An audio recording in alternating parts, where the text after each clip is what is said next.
జై శ్రీరామ్. నా పేరు విశ్వనాథ్ రెడ్డి, విశ్వ హిందూ పరిషత్ జిల్లా కార్యదర్శి, అనంతపురం జిల్లా. ఈ మధ్య మడక్సిరలో, సత్సాయి జిల్లా మడక్సిర శాసనసభ్యులు శ్రీ రమేష్ రాజు గారు అంబేద్కర్ గారి విగ్రహ ఆవిష్కరణలో మాట్లాడుతూ, సభలో ప్రజల మధ్య మాట్లాడుతూ భగవద్గీత వల్ల బతుకులు మారలేదు, ఉపయోగం లేదు అనే విధంగా మాట్లాడారు. అక్కడ అది అసందర్భం. ఆడ అంబేద్కర్ గారిది, జగజ్జీవన్ గారిది విగ్రహావిష్కరణలో ఈ భగవద్గీత గురించి హిందువుల మనోభావాలు దెబ్బతీయంగా మాట్లాడటము అనవసరం. కానీ ఆయన ఒక ప్రజాప్రతినిధి అయ్యింది, రాజ్యాంగబద్ధంగా గెలిచారు.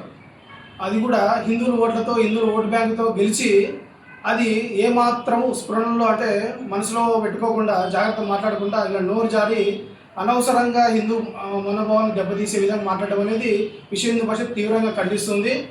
అలాగే ఇలాంటి వ్యక్తి అత్యంత పవిత్రమైన కలియుగ దైవమైన శ్రీ వెంకటేశ్వర స్వామి తిరుమల తిరుపతి దేవస్థానంలో ఒక బోర్డు మెంబర్గా కొనసాగించడానికి ఏమాత్రం అర్హుడు కాదు, పూర్తిగా అనర్హుడు. దీనికి సంబంధించి ఆయన ప్రజల మధ్య హిందువులందరికీ పబ్లిక్గా ఏ విధంగా అయితే పబ్లిక్గా మాట్లాడారో, అదేవిధంగా పబ్లిక్గా దేశవ్యాప్తంగా, ప్రపంచవ్యాప్తంగా ఉన్న హిందువులందరికీ క్షమాపణ చెప్తూ, కోరుతూ, ప్రాధేయపడి క్షమాపణ కోరాలి. అదేవిధంగా టీటీడీలో బోర్డు మెంబర్గా కొనసాగడం అనర్హుడు కాబట్టి తనకి రాజీనామా చేయాలి.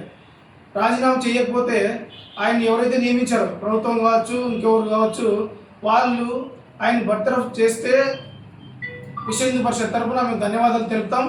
లేదంటే బర్తరఫ్ చేసే వరకు మేము పోరాటం కొనసాగిస్తాం.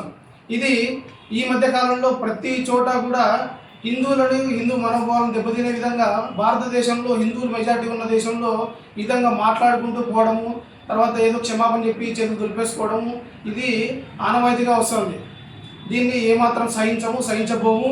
ఇది ఈయనకే కాదు, ఎవరైనా సరే హిందువుల గురించి, హిందూ మనోభావాల గురించి, దేవాలయాల గురించి, హిందుత్వం గురించి, ధర్మాల గురించి ఎవరైనా సరే ఎటువంటి పరిస్థితుల్లో అయినా సరే నోరు జారి అదుపులో పెట్టుకోకుండా మాట్లాడితే దీన్ని తీవ్రంగా పరిణామాలు ఎదుర్కోవాల్సి వస్తుంది. ఇప్పుడు దీని తర్వాత జరిగే హిందూ కార్యక్రమాల్లో కానీ, లేకపోతే హిందూ సంఘటన కార్యక్రమాల్లో కానీ, లేకపోతే ప్రజా కార్యక్రమాల్లో కానీ హిందువులు ఓట్లు అడుక్కునే దగ్గరికి పోతే కానీ అక్కడ హిందూ ప్రజలు అసహించుకునే విధంగా, అక్కడ కాలర్ పెట్టుకుని అడిగే విధంగా మేము ఉద్యమిస్తాం. దానికి ఖచ్చితంగా మీరు ఎదుర్కోవాల్సి వస్తుంది. ఆ రోజైనా మీరు బాధపడాల్సి వస్తుంది. కాబట్టి ముందుగానే క్షమాపణ చెప్పేసి దానికి సంబంధించి టీటీడీ బోర్డు మెంబర్గా రాజీనామా చేస్తే అంతో ఇంతో గౌరవం మిగులుతుంది. మీకు రాజ్యాంగం మీద, అంబేద్కర్ గారి మీద ఎంత గౌరవం, ఎంత అవగాహన ఉందో మాకు తెలియదు. ఏ రోజు అంబేద్కర్ గారు హిందూ ధర్మం గురించి కానీ, భగవద్గీత గురించి కానీ వ్యతిరేకంగా మాట్లాడలేదు. అలాగే ఆయన రాజ్యాంగం రాసినప్పుడు కూడా అందులో ఈ భగవద్గీత గురించి అనుసరించే రాసినాం అనే విధంగా కూడా చాలాసార్లు మాట్లాడారు. భగవద్గీత గురించి మన పెద్దవాళ్ళు చెప్పినట్టు రాజ్యాంగము, అలాగే మనం న్యాయస్థానాల్లో కూడా ఒక కొలమానంగా తీసుకుంటాం. అంటే ఈ భగవద్గీత మీద ప్రమాణం చేస్తే వాళ్ళు అంతా నిజమే చెప్తారనే విధంగా కొలమానంగా తీసుకునే పరిస్థితుల్లో, అలాగే ఆధునిక విశ్వవిద్యాలయాల్లో, అంటే వేరే దేశాల్లో ఉన్న విశ్వవిద్యాలయాలు కూడా ఇది భగవద్గీత అనేది ఒక ధార్మిక, ఆధ్యాత్మిక పుస్తకమే కాదు, ఇది మతానికి సంబంధించింది, ఒక వర్గానికి సంబంధించిన పుస్తకమే కాదు, ఇది మొత్తం మానవాళికి సంబంధించింది.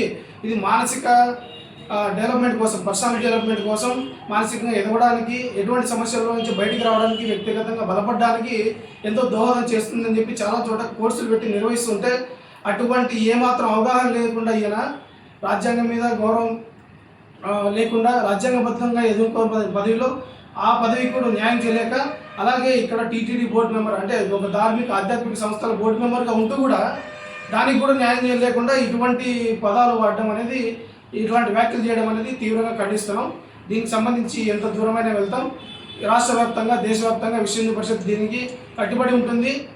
దీన్ని తీవ్రంగా ఖండిస్తున్నాం. సో మరోమారి చెప్పడం ఏంటంటే, క్షమాపణ కోరి రాజీనామా చేస్తే బాగుంటుంది, అంతో ఇంత గౌరవం మిగులుతుంది.